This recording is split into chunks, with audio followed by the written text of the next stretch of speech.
Dans cette Allemagne qui se rebâtit depuis qu'Adolf Hitler a été élu chancelier, une manipulation est en train de se préparer. Dans les coulisses, Heinrich Himmler, Reinhard Heydrich et Hermann Göring vont monter un dossier prouvant que Ernst Röhm, qui est la première personne qui a suivi Hitler, ainsi que la SA, préparent un coup d'État pour prendre le pouvoir. Mais surtout, est-ce que Ernst Röhm et la SA étaient vraiment un danger pour Adolf Hitler ? Nous allons tenter de répondre à cette question en plongeant dans la nuit des Longs Couteaux.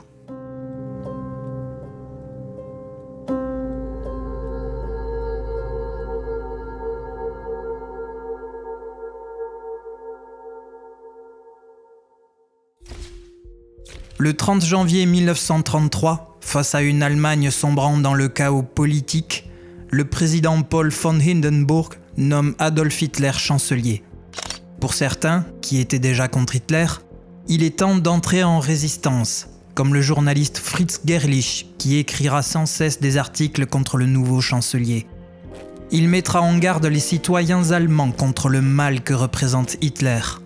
Ce mal se confirme tout au long de l'année 1933, où les citoyens assistent au démantèlement progressif de l'ensemble des institutions politiques de la République de Weimar.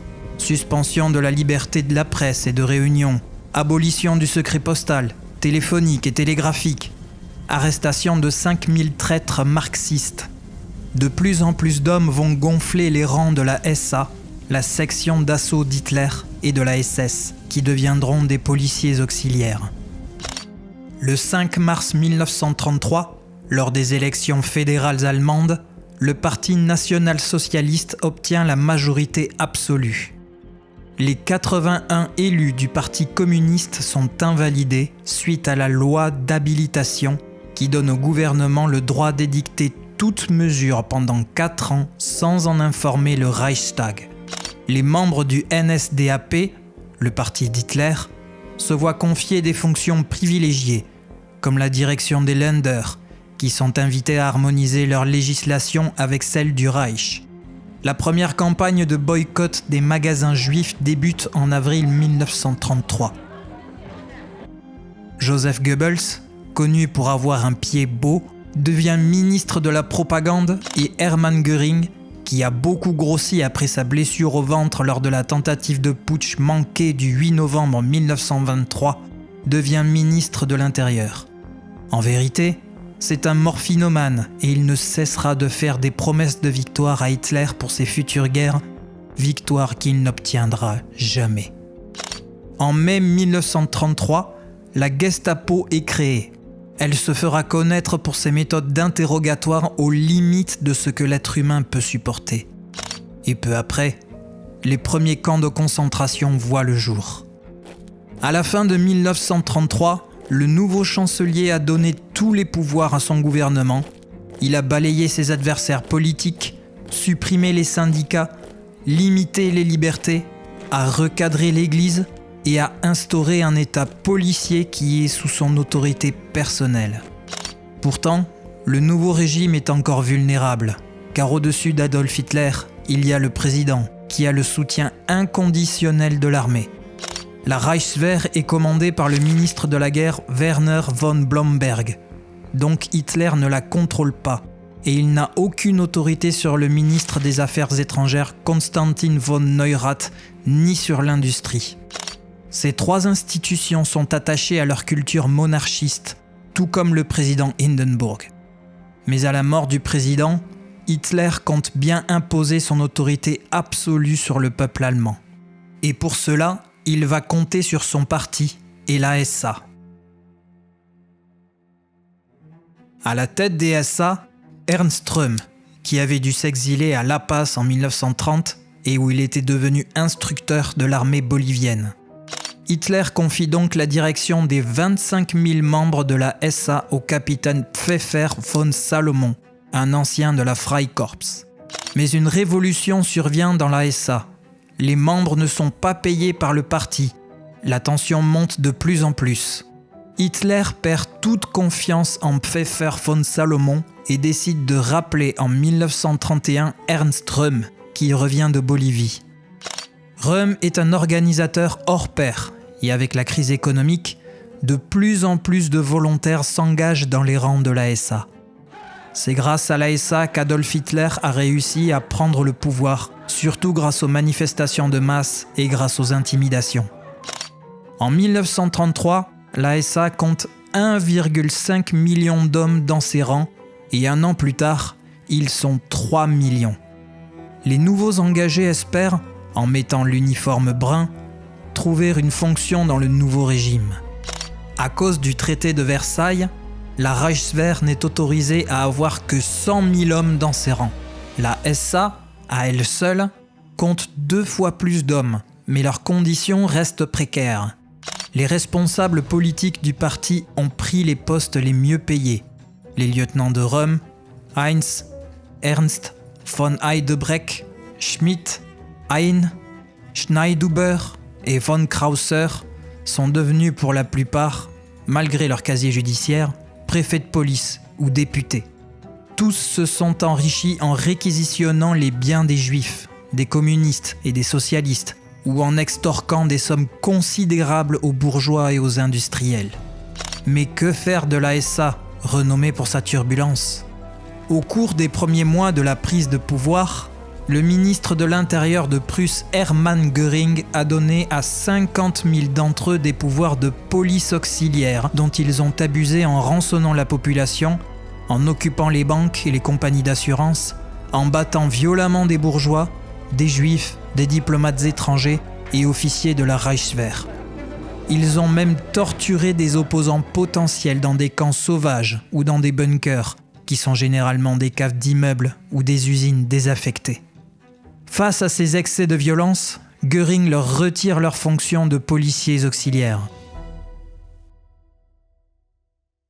Le chef d'état-major Ernst Röhm est nommé ministre sans portefeuille au début de l'année 1934. Il s'installe dans un hôtel particulier de la Standartenstrasse. Certains décriront l'endroit comme un bordel pour millionnaires. Il tient des banquets pour le corps diplomatique, qui sont plus somptueux que ceux du ministère des Affaires étrangères. Ernst Röhm préfère les cours de caserne et les défilés militaires. Il a une nouvelle ambition qui serait amplement justifiée après tous les services rendus à Hitler pendant 12 ans. Il souhaite devenir ministre de la guerre et chef suprême des forces armées du Reich, avec tous ses meilleurs engagés dans la SA comme généraux. Il désire incorporer les hommes de la SA à la Reichswehr. Ils deviendront de véritables militaires. Il souhaite récupérer l'armement lourd et envisage de mener sa seconde révolution. En somme, se débarrasser d'Heinrich Himmler, le chef de la SS, de Reinhard Heydrich, chef de la Gestapo, de Werner von Blomberg, chef de la Reichswehr, et de Hermann Göring, ministre de l'air. Et Adolf Hitler, lui, servira de figure de proue. À Ludeck, Röhm confie même. Je veux pas être à la merci de Göring et de Blomberg. Les effectifs de mes SA ne cessent d'augmenter.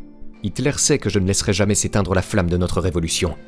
Bien sûr, il est confronté à un dilemme, et comme d'habitude, il hésite à trancher nettement. Il veut nous utiliser comme moyen de pression sur la Reichswehr et les gros capitalistes, ici et à l'étranger.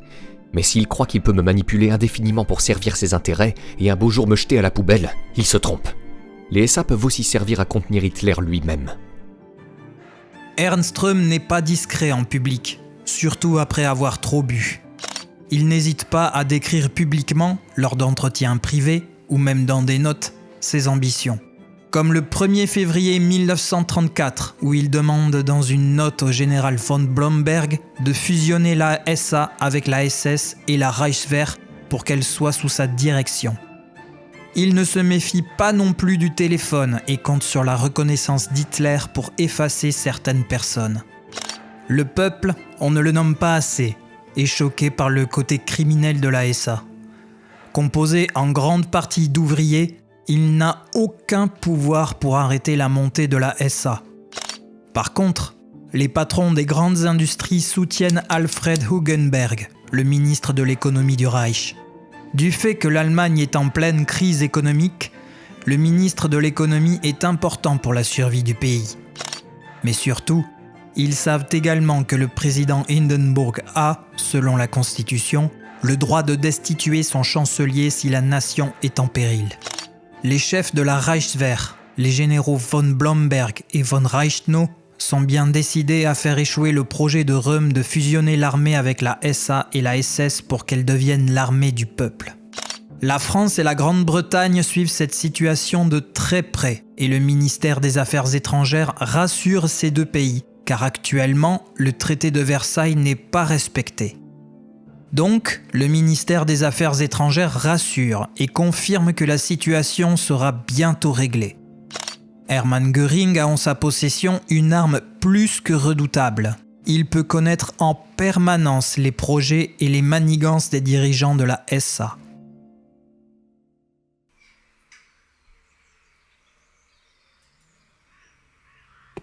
Adolf Hitler est au courant de ce qui se passe et il mesure les conséquences de ce qu'organise la SA.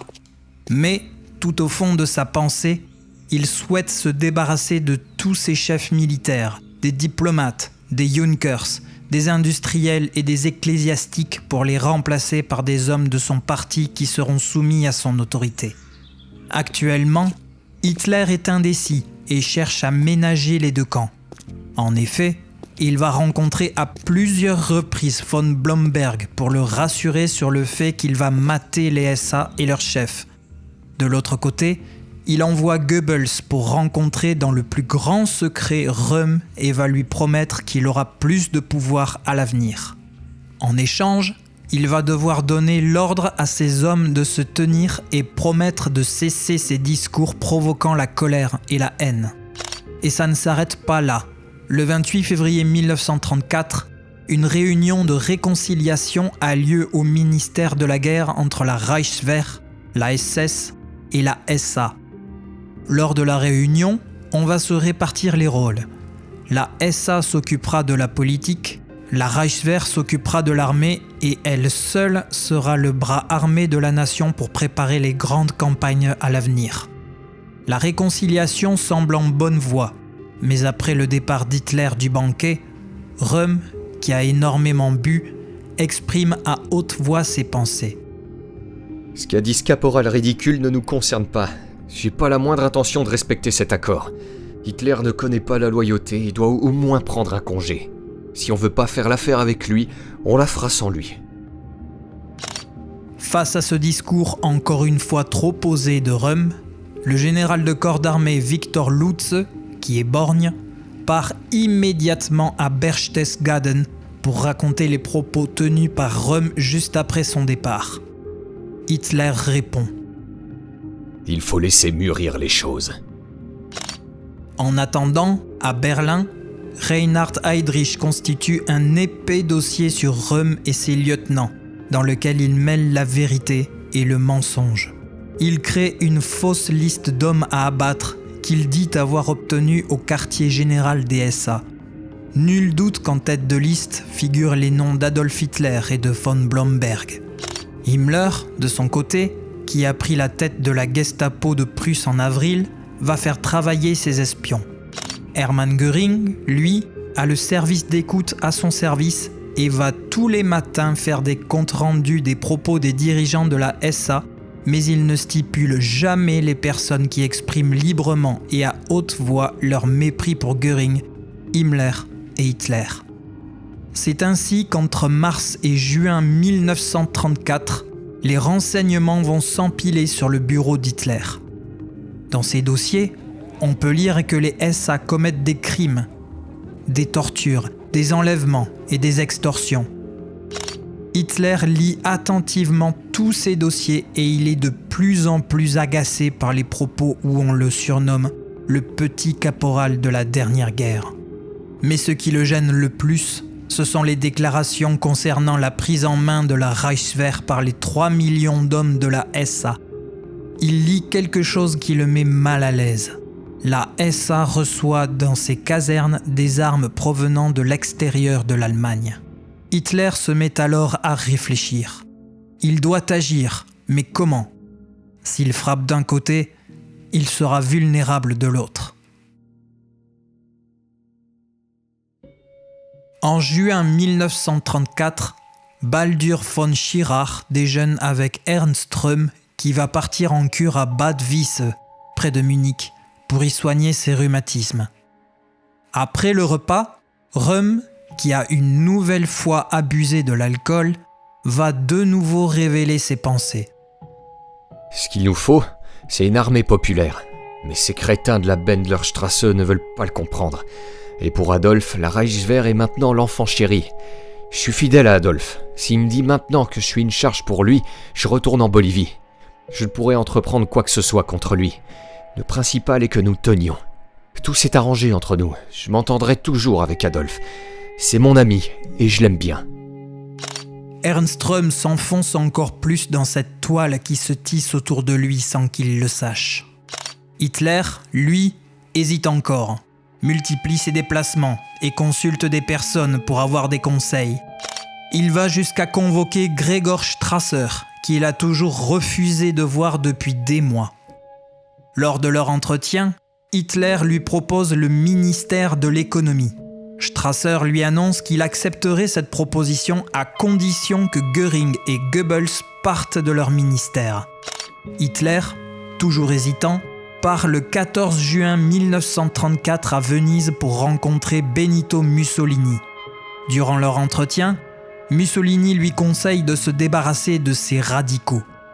En somme, il lui conseille d'éloigner les chefs de la SA qui commencent à lui faire de l'ombre. De retour en Allemagne, le Führer tient plusieurs conciliabules avec Göring, Himmler et Goebbels. Puis le 21 juin, il se rend à Neudeck, où il rencontre le général von Blomberg, qui lui fait très clairement comprendre durant son entretien qu'il n'aura pas le soutien de l'armée tant qu'il n'aura pas éliminé les SA, qui sont une force politique.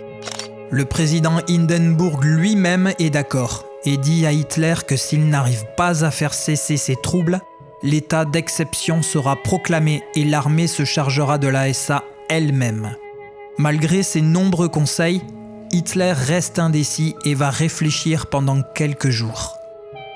Pendant ce temps, Joseph Goebbels rencontre discrètement Ernst Röhm dans une salle privée d'une brasserie munichoise et lui dit qu'Hitler ne va plus tarder à frapper la SA et Röhm lui-même. Suite à cette discussion, des informations affluent au sein de la Gestapo et des services d'écoute téléphonique. D'après les dernières informations, il apparaît que Röhm a mobilisé ses effectifs autour de Berlin en prévision d'un coup d'État qui serait imminent. Röhm aurait discuté avec le général von Schleicher et Gregor Strasser pour former un nouveau gouvernement dès la prise de pouvoir. Göring et Himmler, grâce aux espions et aux écoutes, rajoutent une information. Von Schleicher deviendrait chancelier, Strasser deviendrait ministre de l'économie, Röhm serait ministre de la Défense, Theodor Kroneis, le vice-président de Messerschmitt et officier de la SA, devrait remplacer Hermann Göring au ministère de l'Air, et le prince August Wilhelm servirait de caution auprès des monarchistes, et surtout, les conspirateurs se seraient assurés du concours de la France pour réussir leur projet de coup d'État. En réalité, ce rapport qui est parvenu au service de renseignement de la Reichswehr mêle vérité et mensonge. Il n'existe aucune alliance entre Röhm, Strasser et von Schleicher, car ils n'ont pas les mêmes buts et ne se font aucunement confiance. De plus, il n'est pas vrai que la France soutienne ce futur coup d'État. On a inventé cette information pour susciter la colère d'Hitler, qui n'a jamais caché sa haine de la France. Même si Röhm a des visées révolutionnaires, les SA ont été mis en congé pour tout le mois de juillet, donc il n'y aura pas de coup d'État. De plus, leur chef à Berlin, Karl Ernst, s'apprête à partir en voyage de noces et Röhm, lui, est en cure à Bad Wiese. Rien ne montre qu'un coup d'État est en cours. Et pourtant, Hitler va tomber dans le piège de la désinformation. Le 25 juin 1934, Rudolf Hess doit prononcer un discours à la radio et ce discours est plutôt menaçant. Malheur à celui qui croit servir la révolution par la rébellion. Malheur à celui qui piétine les projets du Führer dans l'espoir d'obtenir des résultats plus rapides. Ernst Röhm écoute ce discours à la radio, mais il ne prend pas au sérieux les paroles de Rudolf Hess, car, il le sait, il ne prépare rien contre Hitler, donc il n'est pas en danger. Le 26 juin, soit le lendemain de ce discours, un nouveau document arrive à la chancellerie. Ce document relate un ordre de Röhm lui-même qui ordonne d'attaquer la Reichswehr. Le lendemain, le Gruppenführer SS Joseph Sepp Dietrich rend une petite visite au général von Reichenau. Il demande des mitraillettes, des fusils et des moyens de transport à destination de l'Allemagne Sud. Les camions devront servir de moyens de transport pour les 700 hommes de la Leibstandarte Adolf Hitler. En même temps, au siège de la Gestapo dans la Prinz-Albrecht-Straße, plusieurs agents ont pendant des jours travaillé sans arrêt à établir des fiches individuelles où sont inscrits les noms et les adresses précises de tous les officiers supérieurs de la SA et d'autres ennemis du Führer. Himmler et Heydrich, eux, ont établi autour de Röhm un cordon de surveillance. Le 28 juin 1934, Hitler et Göring sont à Essen, car ils ont été invités au mariage de Gauleiter-Terboven. Soudainement, le secrétaire d'État Körner leur apporte des informations de Berlin. Les troupes de la SA s'apprêtent à s'emparer de la capitale et s'en seraient prises à un diplomate étranger, ce qui est interdit. Hitler quitte le mariage et rentre furieux à son hôtel. Il convoque l'Obergruppenführer SA Victor Lutze, qui note tout ce qui s'est passé dans la chambre où Hitler se trouve. Dans la chambre d'hôtel, le téléphone fonctionnait presque sans interruption. Le Führer était absorbé dans ses pensées, mais il semblait évident qu'il serait désormais obligé de passer à l'action. Hitler, devenant de plus en plus en colère, hurle. « J'en ai assez! Je vais faire un exemple !» Göring rentre à Berlin et se prépare à entrer en action. Dès qu'il recevra le mot de code « Colibri », il passera à l'action. Hitler téléphone à Röhm et lui hurle dessus au sujet de l'affaire du diplomate molesté. Il lui annonce qu'il viendra personnellement à Bad Wiese pour s'adresser à tous les chefs de la SA. Goebbels, qui s'entendait très bien avec Röhm, change de camp. Göring met en état d'alerte sa police personnelle et la Leibstandarte SS. Il se décerne les pleins pouvoirs en Prusse et envoie des instructions secrètes au commandant SS de Silésie. Dès qu'il recevra le signal, il devra arrêter les principaux dirigeants SA de sa région et occuper leur QG. Hitler est agité, il ne tient plus en place. Dans la journée du 29 juin, pour occuper son esprit, il part visiter un camp de travail en Westphalie, puis se rend à l'hôtel Dresden de Bad Godesberg. Dans la soirée, Paul Körner, qui est secrétaire, apporte les derniers renseignements recueillis par Himmler et Göring. D'après leurs renseignements, Karl Ernst, le commandant de la SA de Berlin, n'ira pas à Bad Wiese, mais occupera les principaux bâtiments publics de la capitale dès le lendemain. Hitler, qui ne prend pas le temps de vérifier la véracité de ces informations, hurle. « C'est un putsch !» Quelques minutes plus tard, il apprend que 3000 SA, qui sont éméchés, manifestent bruyamment dans les rues de Munich. Pendant tout le dîner, Hitler est silencieux. Et vers 21h30, son pilote, Hans Bauer, le voit soudainement pleurer. Il doit prendre une décision pour éradiquer ce putsch. Après de longues heures de réflexion, il ordonne à Sepp Dietrich de le rejoindre immédiatement à Munich avec ses hommes de la Leibstandarte. Peu après 2h du matin, Hitler embarque dans un Junkers 52 en compagnie de Lutze, Goebbels, Bruckner, Schnaub et Otto Dietrich. À Munich, les SS ont entrepris de cerner les baraquements des SA, tandis que les hommes de la Reichswehr restent consignés dans leur caserne. Les journées du 30 juin au 2 juillet 1934 resteront à jamais gravées dans l'histoire et seront connues sous le nom de Nuit des Longs Couteaux. Pourquoi ce nom ? Ce sont les SA eux-mêmes qui ont évoqué à la fin 1933 une seconde révolution et ils se préparaient déjà à aiguiser leurs couteaux. À 4 heures du matin, le Junkers 52 se pose sur le terrain d'aviation d'Oberwiesenfeld, près de Munich. Les comités d'accueil et de l'armée voient l'avion s'approcher d'eux. La matinée est grise, il y a de la pluie et du vent. Hitler, dans un manteau de cuir noir, sort de l'avion, le visage pâle, regardant fixement devant lui et marmonnant. « C'est le jour le plus sombre de ma vie.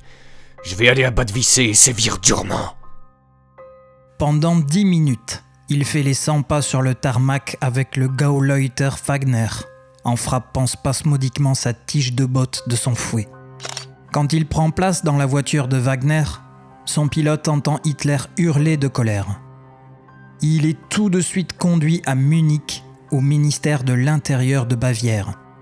Les deux chefs de la SA, l'Obergruppenführer Schneidhuber et le Gruppenführer Schmidt, sont bousculés par Hitler qui leur arrache leur grade et hurle « Vous êtes en état d'arrestation et vous serez fusillés !» À 6 heures du matin, après ses premières arrestations, Hitler sort du bâtiment et s'engouffre dans sa voiture. Les renforts SS de Sepp Dietrich ne sont pas encore arrivés. Actuellement, il y a 9 gardes du corps qui l'accompagnent avec Goebbels, Lutze, Bruckner et Dietrich. Hitler ordonne à son chauffeur de se diriger tout de suite vers Bad Wiese. Les 60 km sont parcourus à vive allure, tellement vite que la Mercedes d'Hitler et les 2 voitures d'escorte arrivent devant la pension Ansel Bauer à 6h30. L'endroit n'est pas gardé et Hitler entre le premier dans le hall qui est désert. Pendant que les hommes investissent les étages, Hitler arrive devant la porte numéro 7. Qui est là ? C'est moi, Hitler. Ouvre vite. Déjà ? Je t'attendais à midi. Röhm ouvre la porte et Hitler rentre en trombe, pistolet à la main. Ernst, tu es en état d'arrestation. De longues accusations suivent la phrase d'Hitler. Röhm reçoit l'ordre de s'habiller immédiatement et avant même qu'il ait eu le temps de protester, Hitler est déjà dans le couloir. Il tambourine à la porte de la chambre d'en face, qui est occupée par le Gruppenführer Heinz et son chauffeur, qui est son amant. Hitler entre dans la chambre avec Lutze et un policier en civil. Heinz refuse de s'habiller, mais Hitler lui donne le choix entre obtempérer ou être abattu sur le champ. En moins de 20 minutes, Röhm, Heinz, Bergmann, Julius Hull, le chef de la garde personnelle de Röhm, le comte Spreti, 2 aides de camp, 4 personnes qui n'ont pas un grand rôle et 10 gardes du corps au sommeil trop lourd se retrouvent enfermés dans la buanderie du sous-sol. Le Führer fait monter Röhm dans une voiture et les autres prisonniers dans un autobus spécialement réquisitionné et tous reprennent la route pour Munich. En chemin, les véhicules des officiers de la SA en route pour Wiese sont arrêtés. Les officiers sont interrogés et doivent rejoindre le convoi. Vers 9h30, ils arrivent à la maison brune gardée par la SS, qui a arrêté entre-temps plusieurs officiers de la SA dans leur caserne et à la descente du train. Hitler ordonne à Goebbels de téléphoner à Göring pour divulguer le mot de code « Colibri ». Dans son palais de la Leipziger Platz, Göring attend en compagnie d'Himmler et du général von Reichenau. Franz von Papen, le vice-chancelier, est convoqué d'urgence à la résidence de Göring. Il traverse les jardins du ministère de l'Air et découvre que le palais est transformé en une véritable forteresse. Von Papen entre dans le bureau où Göring et Himmler attendent le futur signal. Hitler a été obligé de prendre l'avion pour Munich pour mater la révolte dirigée par Röhm. J'ai reçu les pleins pouvoirs pour faire face à l'insurrection dans la capitale. Je conteste. Quand le chancelier est absent, c'est le vice-chancelier qui détient ce genre de pouvoir. Il n'en est pas question. Il faut au moins prévenir le président, déclarer l'état d'urgence et faire intervenir la Reichswehr pour qu'elle rétablisse l'ordre. Il est inutile de déranger le président Hindenburg, puisque je contrôle parfaitement la situation avec l'aide des SS. Maintenant, vice-chancelier, je mets un terme à notre conversation. Veuillez rentrer chez vous et ne plus en bouger. Si vous devez sortir, prévenez-moi pour votre propre sécurité. Je sais m'occuper de ma propre sécurité, j'ai pas besoin de vous, et sachez que je refuse de me soumettre à ce qui me semble être une arrestation. Pendant cette discussion, l'assistant de von Papen, le comte von Tschirschky, entend Himmler dire à voix basse au téléphone « Vous pouvez y aller maintenant. » En fait, von Papen a été attiré hors de la vice-chancellerie pour que les hommes de Göring et Himmler puissent investir l'endroit en toute tranquillité. Au passage, ils vont abattre le chef de presse Herbert von Bose et arrêtent tous les secrétaires. Von Papen essaiera après l'entretien de retourner à la vice-chancellerie, mais un garde armé l'en empêche. Il a compris. 2 groupes sont à l'œuvre. L'un est commandé par Göring et l'autre par Himmler. Soudain, dans le palais où attend toujours le ministre de l'Air, le téléphone sonne. Göring décroche. Colibri. Dès que le téléphone est raccroché, le feu vert est donné pour exécuter le plan qui est prévu depuis longtemps. Les cadets de l'école de Lichterfelde se préparent et montent dans les camions chargés de commandos de la Landespolizei, qui sont eux-mêmes précédés par un peloton de motocyclistes. Ils pénètrent dans Berlin par des routes détournées et viennent cerner le quartier général des SA dans la Wilhelmstrasse. Très vite, les hommes de la SA sont désarmés et l'endroit est sous contrôle. Göring sort de son bureau et se rend sur place pour désigner les personnes qui doivent être fusillées et celles qui doivent être interrogées. Plus tard, il témoignera. J'ai demandé à ce capitaine des SA, avez-vous des armes ? Mais non, Herr Polizeichef, m'a-t-il répondu. Aucune, sauf ce pistolet pour lequel vous m'avez donné une autorisation. J'ai alors trouvé dans la cave un arsenal plus important que tout l'armement des forces de police prussiennes. Je vous le dis, ils auraient pu faire un sacré feu d'artifice. Dans un tel cas, il n'y avait qu'une chose à faire. Exécuter. Que ce soit en Prusse, en Poméranie, en Silésie, on exécute. Mais on va s'apercevoir au fil des événements que Göring et Himmler ne sont pas sur la même longueur d'onde. Comme par exemple pour Kurt von Schleicher, l'ancien chancelier. Göring a demandé à ses hommes de l'arrêter, mais quand ils sont arrivés, il est déjà trop tard. Son corps gît au sol sans vie, avec celui de son épouse. C'est Himmler qui a donné l'ordre de les abattre, lui et sa femme. Ils ne seront pas les seuls à être victimes de ce jour où le sang a énormément coulé. Il y a le général Ferdinand von Bredow, le successeur de Schleicher au bureau politique du ministère de la Guerre, Edgar Jung, secrétaire de von Papen, Herbert von Bose, chef du service de presse du vice-chancelier, Gerd Voss, l'avocat de Gregor Strasser, Erich Klausener, directeur de l'Action catholique, et la liste ne s'arrête pas là.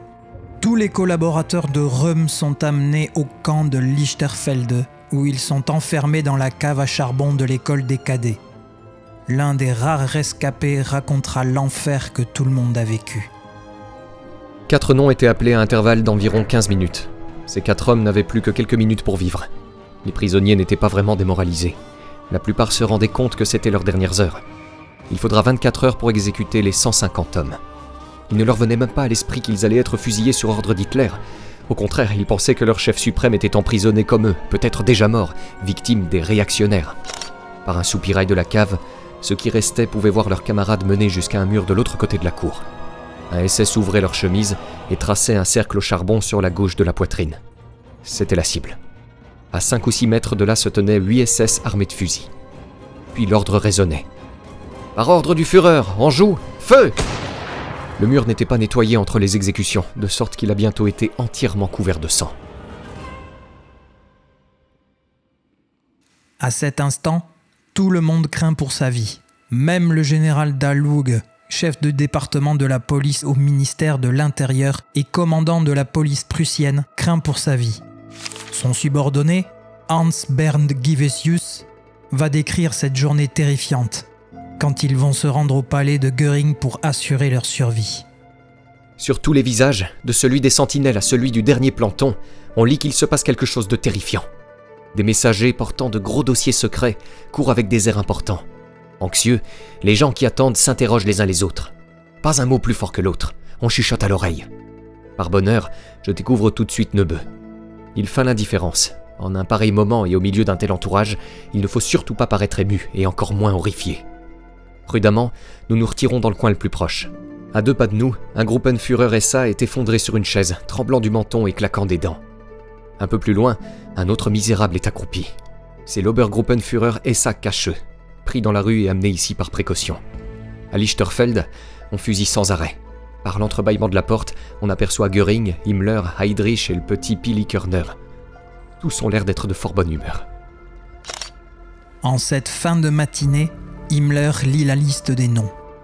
Pour chacun des noms épelés, Göring et von Reichenau disent oui ou non de la tête. Si tous sont d'accord, Himmler dicte à Körner le nom et ajoute juste à côté de son nom « Confirmation ». La liste de noms s'allonge au fur et à mesure que les heures passent. Dans son bureau, Göring hurle. « Tirez dans le tas! Prenez toute une compagnie avec vous! Tirez dedans! Tirez immédiatement! Vous n'avez qu'à tirer! Tirez !» La brutalité n'est plus un mystère. La haine monte de plus en plus parce que quelqu'un a réussi à s'échapper. Il s'agit du lieutenant Paul Schulz, un ami de Gregor Strasser. Il sera retrouvé et abattu, mais contre toute attente, il survivra. Göring souhaite régler ses comptes avec le prince August Wilhelm, qui lui est amené dans son bureau. Dès qu'il arrive, Göring lui fait savoir qu'il y a du zèle au sein du national-socialisme et qu'il aurait eu une très bonne place dans ce nouveau gouvernement établi par Röhm.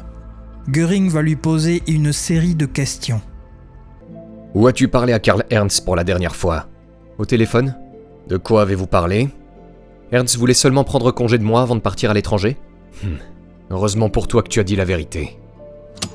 Je suis heureux que tu aies décidé d'aller en Suisse pour quelques jours. Je ne t'ai jamais dit que tu avais la tête la plus stupide du monde. Fous le camp et garde le silence. » Le prince August Wilhelm ressort libre du bureau de Göring. En milieu d'après-midi, Göring se rend au ministère de la Propagande afin de faire une déclaration à la presse.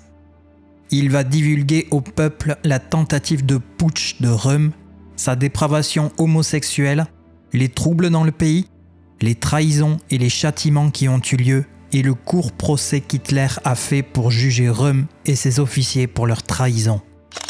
Les SA qui sont capturés sont toujours regroupés au sous-sol de la Maison Brune. Les principaux chefs, eux, sont transférés à la prison de Stadelheim. Ernst Röhm est isolé et il dira sans cesse « Si j'ai quelque chose à avouer, ce ne sera qu'au Führer. Je n'ai pas préparé de putsch. Je veux parler à Adolf. Il a été trompé par mes ennemis.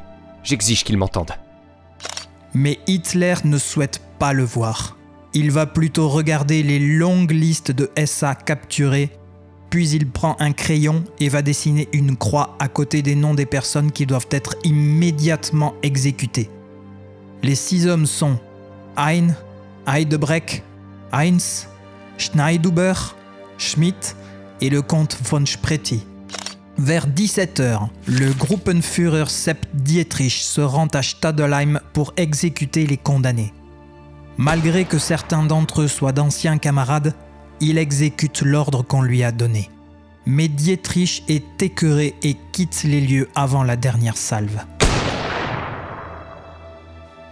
C'est dans cette même cour que d'autres membres de la SA seront exécutés. Dans cette folie meurtrière, 3 agents de la Gestapo infiltrés dans la SA sont également exécutés parce qu'ils ne se sont pas identifiés à temps.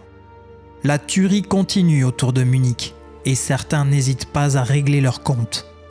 Gustav von Kahr, ancien ministre-président qui a fait échouer le putsch de Munich quelques années plus tôt, est assassiné à Dachau. Fritz Gerlich, directeur du journal catholique Die Gerade Weg, qui a toujours dénoncé les exactions du national-socialisme, est arrêté puis torturé jusqu'à son dernier souffle. Le père Bernhard Stempfle, un homme qui suit Hitler depuis longtemps, est assassiné parce qu'il connaît beaucoup trop de secrets sur le chancelier. Wilhelm Schmid, le critique musical, sera également assassiné.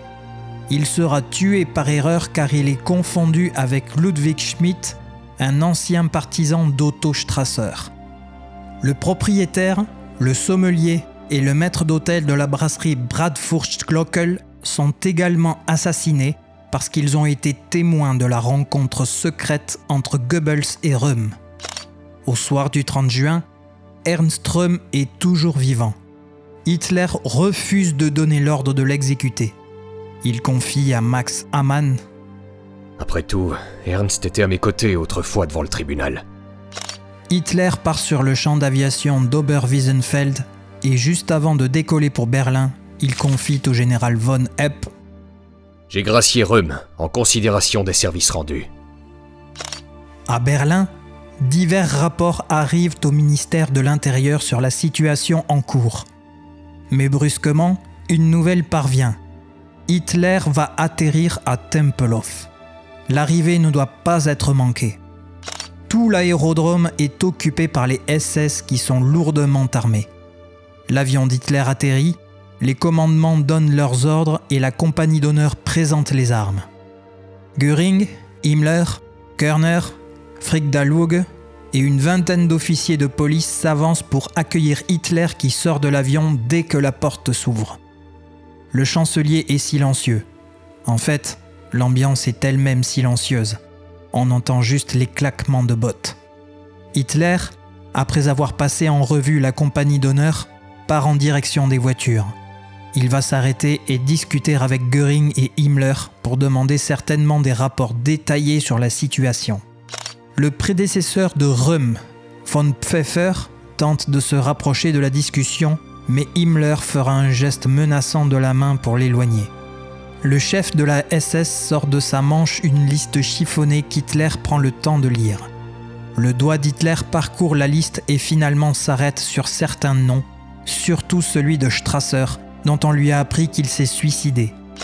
Hitler a du mal à retenir son émotion et, en compagnie de Göring et d'Himmler, le cortège reprend la marche pour rejoindre les véhicules. Le silence règne.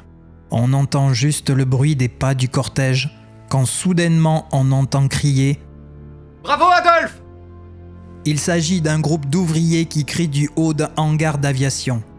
Le lendemain, les acclamations sont beaucoup plus discrètes, mais tous sont soulagés de ne plus voir Ernst Röhm et ses compagnons, qui étaient bruyants.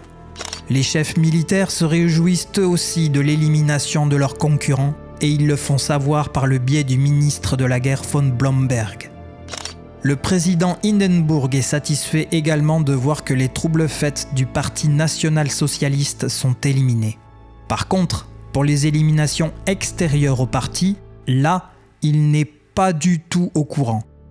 Il est même tenu au silence, voire complètement isolé du monde extérieur, ce qui explique les télégrammes de félicitations qu'il va adresser à Hitler et Göring.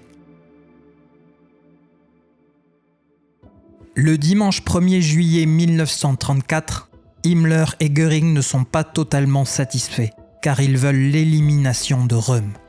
Ils ont peur qu'Hitler et Röhm se réconcilient et que le premier offre au second une fonction qui pourrait être un véritable danger pour eux. Au sein de la chancellerie, une garden party a lieu, et c'est là que Göring et Himmler vont demander à Hitler d'achever le travail. Vers 14h, Hitler cède et donne les ordres au ministère de l'Intérieur de Munich. Röhm doit être abattu, mais il faut lui offrir la possibilité de choisir le suicide. Peu avant 15h, après avoir reçu l'ordre d'Hitler, le commandant du camp de Dachau, Theodor Eicke, se rend à la prison de Stadelheim en compagnie de 2 officiers SS. Ils entrent dans la cellule de Röhm et posent sur la table un pistolet avec une seule balle à l'intérieur et un exemplaire du journal qui annonce le putsch de Röhm et la répression qui a suivi. Le prisonnier, en sueur, épuisé et torse nu, est indigné par ce qu'il se passe et ne souhaite pas se suicider. Au bout de 10 minutes, les SS ouvrent la porte de la cellule et constatent qu'il ne s'est pas suicidé. Ils vont sortir leur pistolet et l'abattre. Avant de recevoir le coup de grâce, le vieux compagnon d'Hitler murmura Mein Führer. Mein Führer.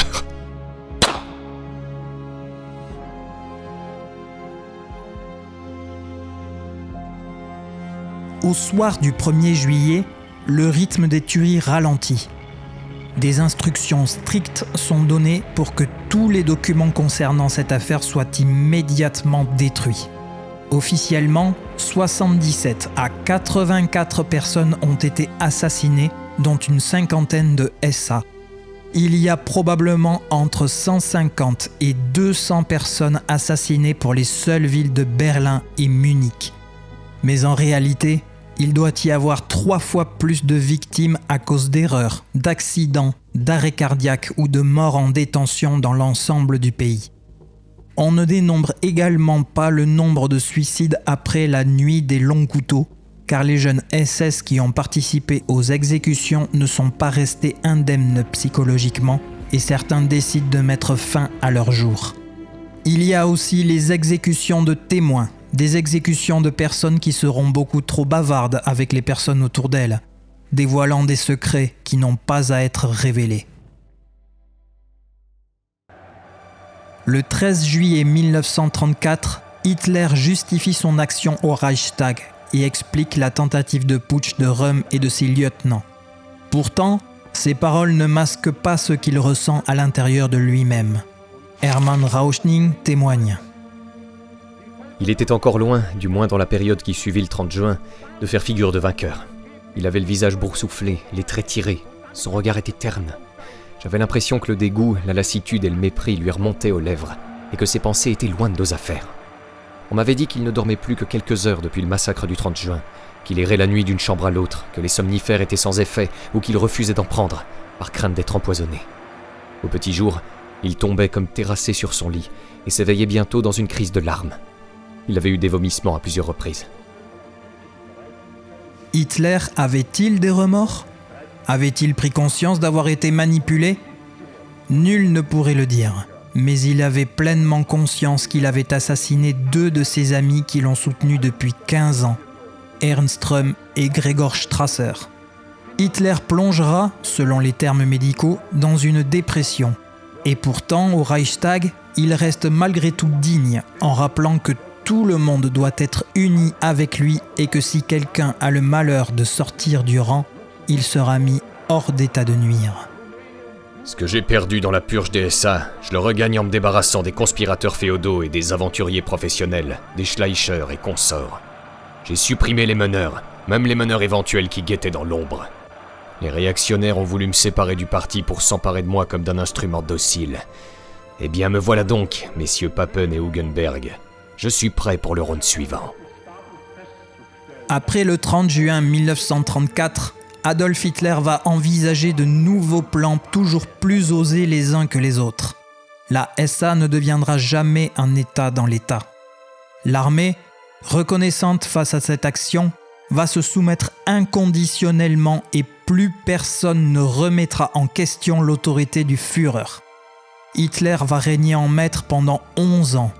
11 ans où on verra des larmes, des génocides, la destruction, le chaos et la guerre.